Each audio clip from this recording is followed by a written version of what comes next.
Bismillahirrahmanirrahim. Assalamualaikum warahmatullahi wabarakatuh. Di sini saya Oktaviani Lukman dari kelompok 4, peserta pelatihan coding dan KE dari kelompok Gemini. Nah, di sini saya akan merefleksikan dari hasil pembelajaran modul 3, yaitu terkait refleksi etika dan keterbatasan.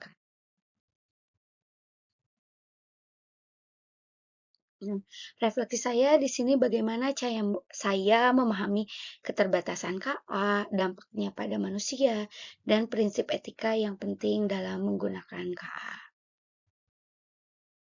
Nah, batasan KA di sini saya akan menjelaskan dua keterbatasan utama dari KA yang saya pelajari dan pendapat saya tentang keterbatasan ini. Nah, yang pertama itu keterbatasan KA tidak memiliki kreativitas dan pemahaman sejati, di mana KA itu hanya menghasilkan keluaran yang berdasarkan data dan pola yang pernah dipelajarinya. Ia tidak memiliki intuisi, emosi, atau imajinasi seperti manusia. Misalnya KA generatif seperti ChatGPT atau DLE, mereka hanya bisa membuat cerita atau gambar saja, tetapi mereka tidak benar-benar memahami makna atau konteks emosional di dalamnya. KA juga hanya meniru struktur dan pola yang sudah ada, ya. Terus yang kedua, keterbatasan kedua yaitu KA itu bergantung pada data berkualitas tinggi, ya. KA itu sangat bergantung pada data pelatihan, ya. Maksud data pelatihan di sini adalah KA itu bergantung pada penciptanya. Jadi semakin KA itu diberikan data yang lengkap, data yang banyak, data yang multiple data gitu ya dari berbagai macam sumber. Nah, KA itu pastinya akan mendapatkan hasil atau akurasi yang tinggi. Tetapi jika KA itu eh, diberikan datanya itu tidak lengkap, bias, bisa saja hasil dari KA tersebut tidak akurat. Nah, pendapat saya tentang kedua keterbatasan ini, yaitu kita sebagai pendidik atau kita sebagai manusia yang selalu menggunakan KA, gunakanlah KA dengan bijak. Karena KA ini bukan pengganti pemikiran manusia, apalagi dalam proses pendidikan yang butuh empati, nilai moral, dan penyesuaian konteks, kita perlu selalu menjadi pengendali bukan hanya pengguna yang pasif. Selanjutnya yaitu keterbatasan KA, dampak keterbatasan KA. Nah, bagaimana KA itu bisa mempengaruhi dan cara menggunakan KA di sekolah ya.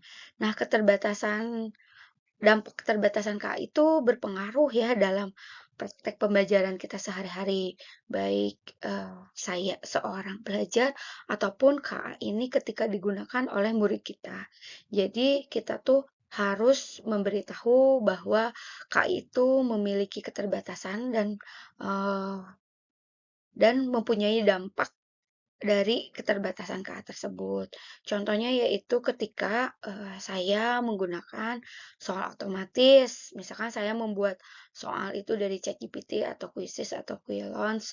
Nah, mereka bisa membuat KA tersebut bisa membuat soal yang mungkin tidak sesuai dengan tingkat berpikir atau konteks budaya siswa. Jadi mereka bisa membuat soal berdasarkan data-data yang dia miliki, data-data yang eh, mereka peroleh. Terus juga selanjutnya penilaian otomatis berbasis KA. Nah, seperti evaluasi tulisan. Misalkan kita ingin memberikan soal pendapat ketika kita ingin menilai otomatis oleh KA. Nah, hasilnya itu memungkinkan tidak akurat ya, karena tetap juga dalam melakukan penilaian tersebut harus ada pengawasan karena KA tidak memiliki emosional atau pesan tidak bisa menangkap pesan moral dari siswa atau maksud jawaban dari siswa. yang dituliskan. Terus juga, dampaknya itu resiko bias dalam rekomendasi pembelajaran adaptif, terutama jika KA, dilatih hanya dengan data dari kelompok atau daerah tertentu. Bisa jadi KA merekomendasikan materi yang tidak relevan bagi siswa eee, di sekolah saya ya, yang memiliki konteks sosial budaya yang berbeda-beda. Nah, oleh karena itu, guru atau kita selaku pengguna harus terlibat aktif dalam mengedit, menyeleksi, dan memverifikasi hasil KA agar pembelajaran tetap manusiawi, adil, dan bermakna.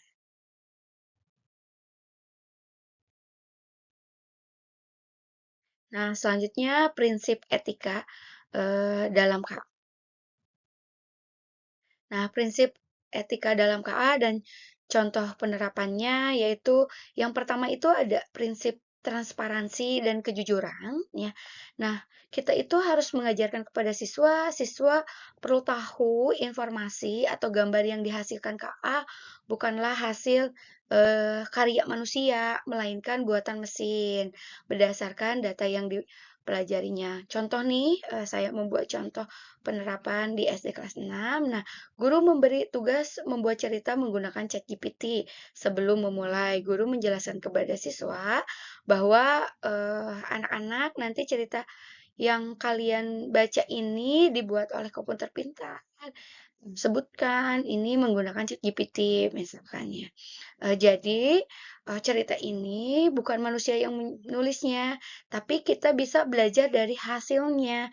Dan jangan lupa kalau memakai bantuan, tetap kita harus menyebutkan sumbernya. Jadi, kita, harus mengajarkan transparansi dan kejujuran bahwa cerita tersebut itu dibuat oleh KA dan tetap kita, harus memberikan pembelajaran bahwa kita tuh harus bisa mengambil makna atau kita harus bisa, memberitahu siswa kita agar siswa kita bisa belajar dengan baik dan benar. Terus yang kedua itu adalah prinsip, keamanan dan privasi.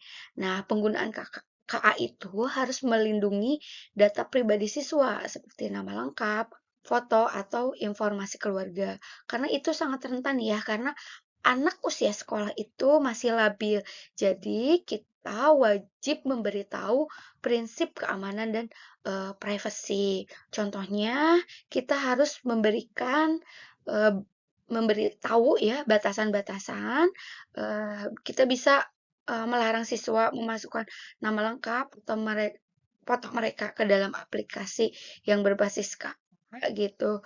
Kalau mau pakai aplikasi berbuat gambar, cukup pakai gambar karakter imajinasi. Mereka jangan, pakai foto atau nama asli supaya tetap aman ya, karena keterbatasan pengetahuan anak-anak itu belum cukup luas terkait dampak dari penggunaan KA ini. Jadi kita selaku guru atau orang dewasa harus selalu membimbingnya. Nah, kesimpulannya yaitu kecerdasan artifisial atau KA adalah alat bantu yang sangat luar biasa ya, tetapi bukan tanpa resiko. Kita pengguna atau guru harus selalu memahami keterbatasan dan menerapkan prinsip etika seperti transparansi dan privasi agar KA benar-benar memberikan manfaat nyata dalam pembelajaran, bukan malah memperparah kesenjangan atau kesalahan. Mari kita semangat terus Bapak Ibu guru dalam mengajarkan atau mendidik putra-putri kita. Terima kasih. Wabillahi taufiq wal hidayah. Assalamualaikum warahmatullahi wabarakatuh.